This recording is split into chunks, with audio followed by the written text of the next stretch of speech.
gali leisti savo, perkelt savo dėmesį į pojūčius. Tiesiog pajaust užpakalę, pajaust, kad sėdi, kad esi čia.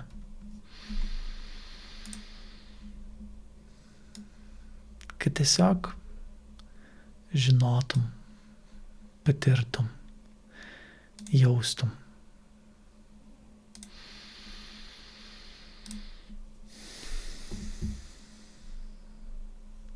Kad esi dabar čia. Tu negali būti vakar, negali būti rytoj. Tavo pojūčiai, tavo buvimas visada yra dabar.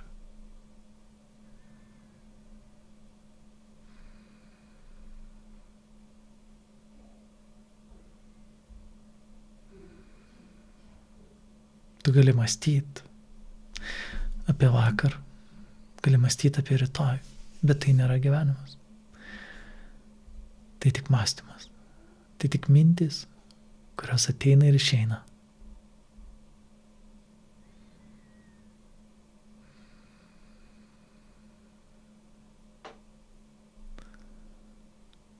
Ir gali leisti jom ateiti ir išeiti.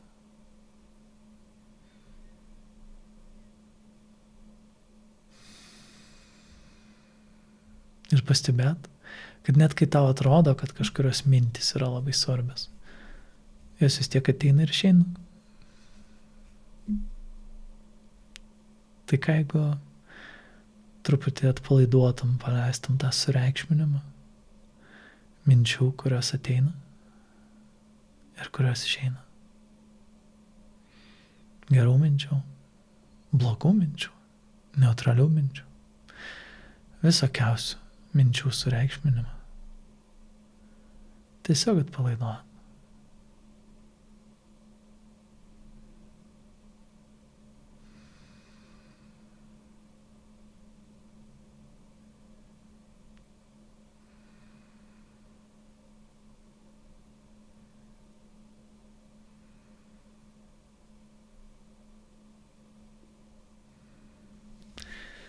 Ir gali duoti erdvės, duoti vietos visom mintim, visokiom idėjom.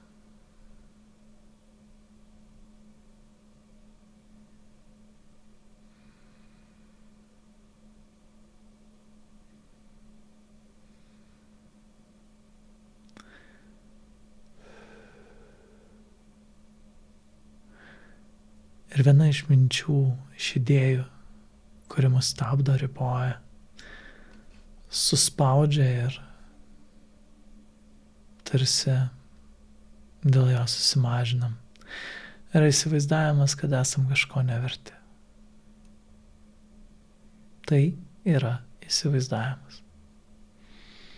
Tai yra istorija, kurią mes savo kartojam, kurią mes ne taip tiesiogiai savo kartojam. Retas, kuris taip tiesiai savo sako, aš nevertas. Dažniausiai viskas kur kas žaismingiau ir subtiliau. Gal kažkas su manim negerai, gal man reiktų labiau pasistengti, gal tikrai yra už ką save graužti, nes aš padariau ką nors blogo. Ir kur veda visas tos mintis į išvadą, kad aš nepakankamas, manęs tokio, koks dabar esu, taip kaip aš save suvokiu ir įsivaizduoju, mylėti, palaikyti, rūpintis, globoti, nėra už ką. Reikia užsitarnauti.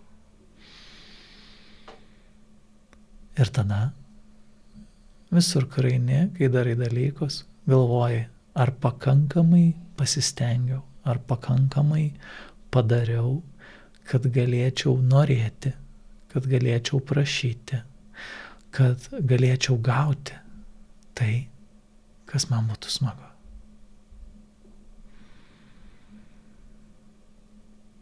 Ir realiai tikrasis vertintojas ir teisėjas šito esi tik tu pats. Tik tu nusprendi, ar tai tau prieinama ar ne. Ar tu jau pakankamas ar dar ne.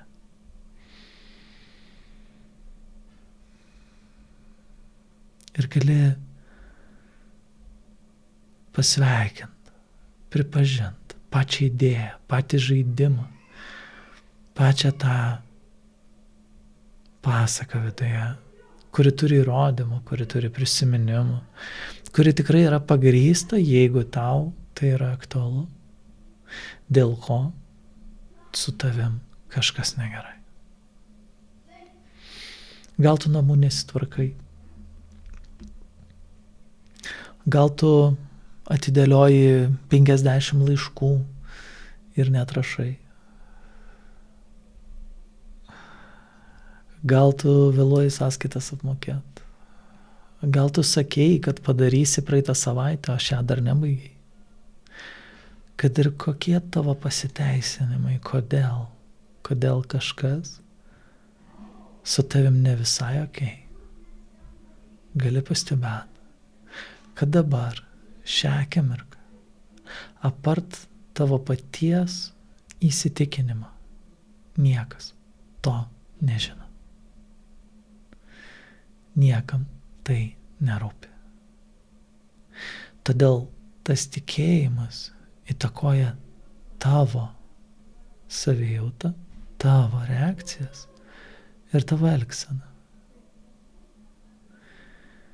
Ir gali pastebėti, kad ten, kur atrodo, kad kažkas su tavim negerai, kad tave reiktų pataisyti, kad tu galėtum pasistengti daugiau, pasikeist, pasigerinti, tapti protingesnis, išmintingesnis, gudresnis, produktyvesnis, sveikesnis, daugiau sportuojantis, mažiau valgantis to ar ano, daugiau darantis tą ar kitą. Visur yra tavo istorija. Tavo paties įvertinimas, kad dabar, taip kaip yra, esu nepakankamas. Ir tai asmeniškai, ir tai svarbu, tai tikrai kažką turi reikšti apie mane. Ir tada jau iš to, kad aš atėjau pavėlavęs, kas būtų faktas. Galvojau, kad ateisiu tada ir tada. Atėjau vėliau. Pavirsta į aš blogas, nebe į veiksmas, kurį atlikau, bet jau asmeniška, jau apie mane reiškia. Tai gali pasveikinti, pripažinti tiek, kiek tau atrodo, kad visi tie dalykai, kuriuos tau reikia pasigerinti, tikrai kažką reiškia apie tave. Ir gali duoti tam erdvės ir vietos tiek, kiek tai jaučiasi, atrodo ir tikisi, kad yra reikšminga. Tiesiog, kad galėtum matyti, kad galėtum pripažinti. Tai man atrodo svarbu.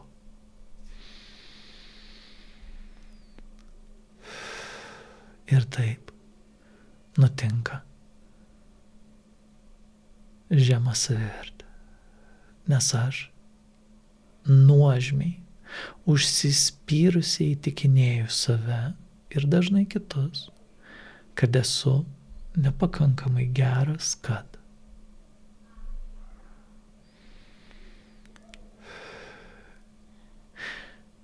Ir tada ta pačia gaida atrodo, tai dabar aš turiu pasidaryti pakankamai geras. Tai dabar aš turiu pasistengti, ko tau niekada nepavyko. Bent jau tiek, kad būtum pakankamas. Bet tikslas atrodo tapti pakankamai, tikinti save, kad esu pakankamas, pradėti jaustis pakankamą ir taip toliau. Kad pabėgt, kad pasislėpt, kad nebejaust, kad jaučiuosi lievas, niekam tikęs, menkas, mažas, silpnas, nevykęs, kvailas, žioplas, neprotingas, mažai žinantis, mažai mokantis, mažai gaunantis, dar koks nors. Nes visa tai skauda. tai tada noriu slėptis. Ir galvoju, kad bėgsiu į kitą pusę ir ten bus prizas. Tai gali pasveikinti, tiesiog prisipažinti savo, kiek pastangų atvirai ir paslapčiom dedi, kiek įtampa sukuri, stengdamasis pasiekti priešingą pusę, stengdamasis patapti vertingu, ypatingu, prasmingu.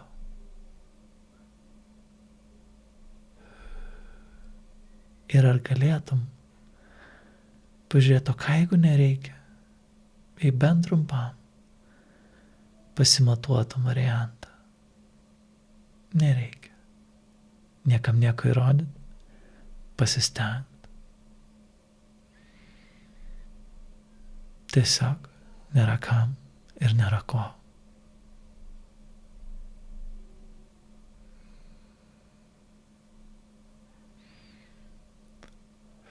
Nes tu įrodinėjai savo abi pusės. Vienoj pusėj nuožmiai įrodinėjai, kad esi nepakankamas, o kitoj pusėj bėgi ir bandai pasakyti, ne, bet aš pakankamas. Ir visa tai vyksta tavyje. O ką jei apkabintum švelniai ir tą dalį, kuri jaučiasi nepakankama, kuriai reikia liktais kažkokio pripažinimo ir vertinimo. Ir tą dalį, kuri bėga ir stengiasi įrodyti, ašgi jau, ašgi va, ir tą nuveikiau ir aną padariau. Ir čia pasikankinau, ir čia kentėjau, ir čia man sunku buvo, tai dėl to aš gal vertingesnis, nesgi nelengva. Ir tai tiesiog žaidimas, kai bandai išsirinkti tarp gėrio, blogio, tarp pakankamo ir nepakankamo, tarp juodo ir balto, kuris iš jų teisingas.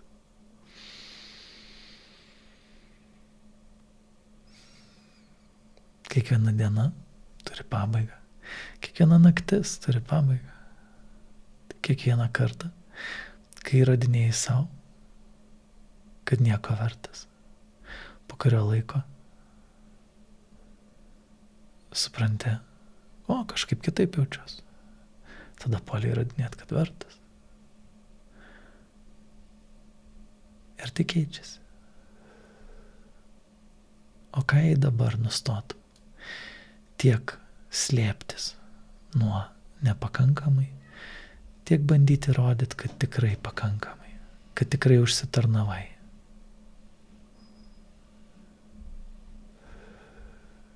Kaip jaustųsi, jei bent trumpam, tau nereiktų nieko, niekam įrodyti. Nei gero, nei blogo. Nei sėkmingo, nei nesėkmingo. Nes tavo vertė nekinta. Nes tai, kas sėdėjo kambaryje, kai pradėjom šitą meditaciją, nei trupučio nepasikeitė. Tai, kas yra, tai, kas tu esi, nepriklauso nuo tavo istorijų, nuo tavo įsivaizdavimo. Ir vietoj to, kad klausti savęs, ar esu vertas, ar tikrai aš užsitarnavau tai, ko aš noriu. Paklausti savęs, o kaip būtų smagu, jeigu. Ir ką aš esu pasiryžęs nuveikti, išmokti, pakeisti, atlikti, kad tai taptų prieinama. Jei tai yra kažkas, ką nori pasiekti gyvenimą, jei tai yra kažkas, kur nori uždirbti daugiau, galėti daugiau, turėti daugiau, patirti daugiau, ko reikia? Ko reikia, kad tai taptų prieinama? Tas tikėjimas, kad esam nepakankami, nulemia tai, kad mes nebandom, kad mes net negalvojam apie tai. Mes net nepasvajojam, nes jau nusprendėm, kad tai ne mum.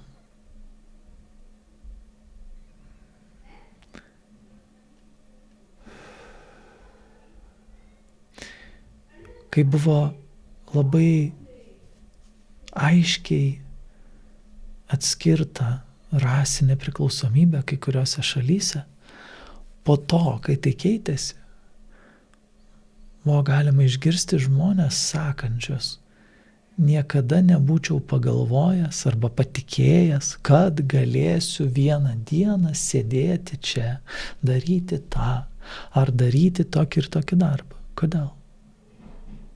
Todėl, kad tame tikėjime tam žmogui atrodė, jog jis pažįsta visą pasaulį, visą savo gyvenimą, jo galimybės lygtais jau žino. Tai lygiai taip pat, kai tau atrodo, kad tu esi kažko nevertas, tu esi visiškai teisus, nes tu pasakėjai, kur yra tavo pasaulio galimybė. O jeigu nustotum nuožmiai, užsispyrusiai įtikinėti save ir kitus, kad tai tiesa, kas tada nutiktų? Ką tada gali tekt pripažinti? O gal tu iš tikrųjų nelabai to nori? O gal norėtum, kad tai nutiktų savaime ir tau nieko daryti nereiktų? Kas tave iš tikrųjų stabdo eiti, veikti ir plėstis?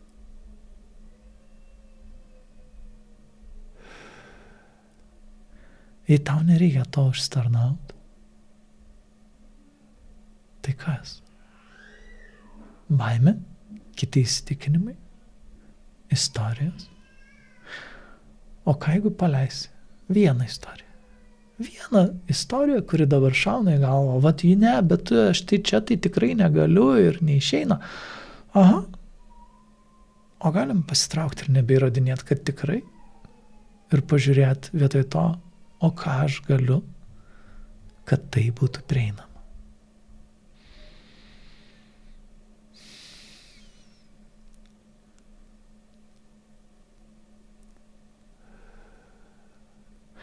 Atsakymas į nevertumą nėra įrodymas, jog esi visko vertas, o atsimerkt ir pamatyti, kad žaidi žaidimą. Kad kai tu sakai, jog va dabar jau aš esu vertas, tai lygiai taip pat tu ir pasakai, kad iki šitos akimirkos ne, iki šitos ribos ne. Ir čia tavo taisyklė. O jeigu tu jos neatstovauji, jei tu nebeįrodinėji, kur ta riba, kur tu vertas ir nevertas. Ar tada įmanoma padidinti ar sumažinti, jei nebenubrėži tos ribos? Ir tada gali netyčia pastebėti, kad tai nekinta ir neturi pabaigos. Ir neturi pradžios.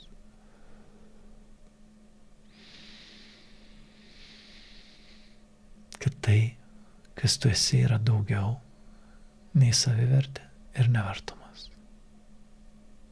O savivertė ir nevertumas dalis tavęs, dalis tavo proto.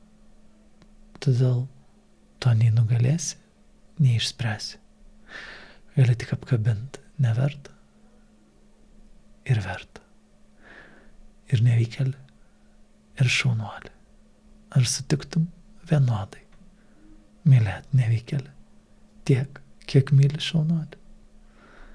O čia yra visas klausimas. Ir jei meilė prieinama abiem vienodai, tai ką tada įrodinėti?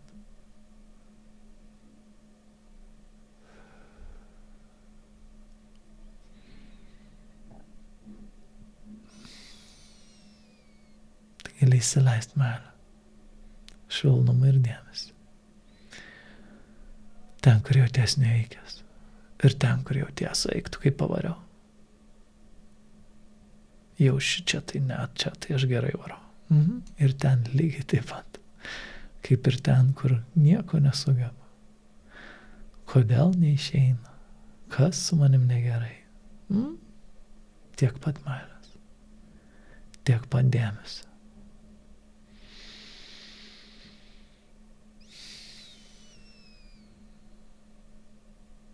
Ir jei surizikuosi vėl, ir vėl, ir vėl, pamatysi. Meiliai nėra skirtumo. Meilė nereikalauja. Ji nesilaiko taisyklių. Ji neklausia proto nuomonės. Meilė tiesiog myli. O jos visada ieškoji.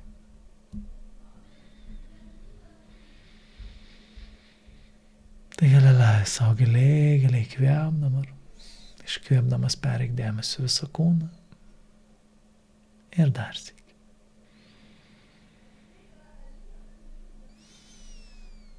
Ar kai tau bus patogu, norėsi, gali atsimerkti, pasijudinti ir keliauti toliau.